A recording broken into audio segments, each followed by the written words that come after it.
Kent Spitfires lost for the first time in this season's Royal London One Day Cup as they went down by 7 wickets in Canterbury to Middlesex Panthers with 37 balls remaining, a defeat that still didn't dent Kent's hopes of playing at home in next week's quarter-finals.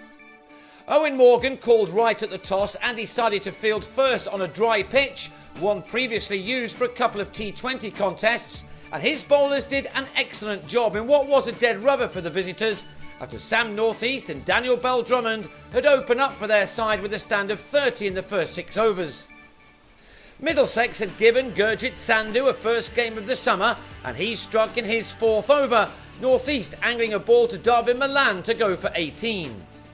In the 12th over, Harry Podmore then bowled Ben Harmison for 8 as the home side made a sluggish start to their innings, the total reading 49 for 2 after 12 overs. Bell-Drummond had lived something of a charmed life. He'd already been dropped at slip off Sandhu and was given another life by John Simpson off Ravi Patel. He looked as if he would make the most of those let-offs as he used the pull shot to good effect to make it to a 50 off 63 balls with 5 fours, helping to bring up the 100 in the 21st over as the run rate began to be picked up, Podmore going for 3 fours in a single over at one stage. But when Simpson caught and stumped the batsman on 51 to give the impressive Patel a wicket, Kent's innings began to stumble as the slow bowlers took over. 109 for 3 in over number 23 became 113 for 4 in Patel's next one. Darren Stevens, another to find Simpson's handiwork behind the stumps, too hot to handle. 35 runs came off the next 9 overs and then Fabian Cowdrey top-edged a shot off Milan to Joe Denley after making a promising yet boundaryless 44. The spinners were doing the business for Middlesex and Denley, against his former county, got one to spin sharply past Alex Blake to disturb his stumps.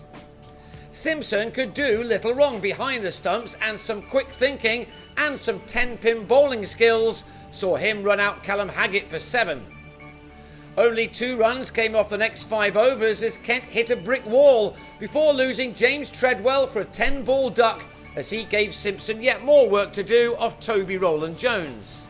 From 109 for 2 and then 148 for 4, the home side had slipped to 168 for 9 when Denley had Mitch Claydon held in the deep for another duck. Sam Billings has had a terrific tournament, but he now had to produce something out of the ordinary to give his side a competitive total. He and Doug Bollinger, in his final game for the county, did manage to add 23 quick runs for the last wicket, but on 20, Billings was stumped off Milan and Kent had to settle for a score of 191, 7 overs of their innings unused. Middlesex had won only 2 of their 7 games up to now, but they must have fancied causing an upset, especially when Milan and Chris Rogers began their reply brightly off Bollinger and Claydon. They wanted to get as many runs as they could before the spinners were introduced on a surface which was certainly helping them. 41 runs of the target had been knocked off in 6 overs when Rogers was undone by the pitch to help a ball which stopped on him to Harmison. Rogers was on his way for 23 and then Paul Stirling had a couple of moments of fortune as Kent's attack refused to accept their batsman's frailties.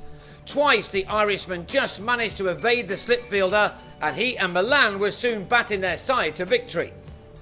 Stirling played plenty of his shots, showing the maker's name, obviously the best thing to do when the ball is turning and stopping. He did the majority of the scoring in a second wicket partnership which added 65 runs in 15 overs, leaving just 86 more to get off 29. Stirling had made 40 when he had a rush of blood, tried to hit Treadwell into France and was stumped with a total on 106 for 2. This was Denley's first game in this competition this year and he would have loved to have seen his side home against his former employers. He hit Cowdrey for a 6, the first of the match. But then the bowler exacted his revenge as Denley was trapped in front for 14. Only 58 were left to get for the best part of 20 overs and with Milan having just passed a 50 off 79 balls, he was able to add to just his 1-4 in that. Morgan meanwhile was in a hurry to get the job done and he made the most of a couple of overs from the part-time spinner Bell-Drummond.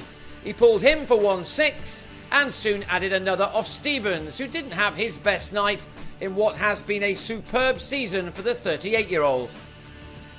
Morgan made 31 off 38 balls, leaving it to Milan to finish the job off in the 44th over with this boundary off Claydon. Milan was by far the best batsman of this game, ending on an unbeaten 76 made off 123 deliveries, with only 3 fours included.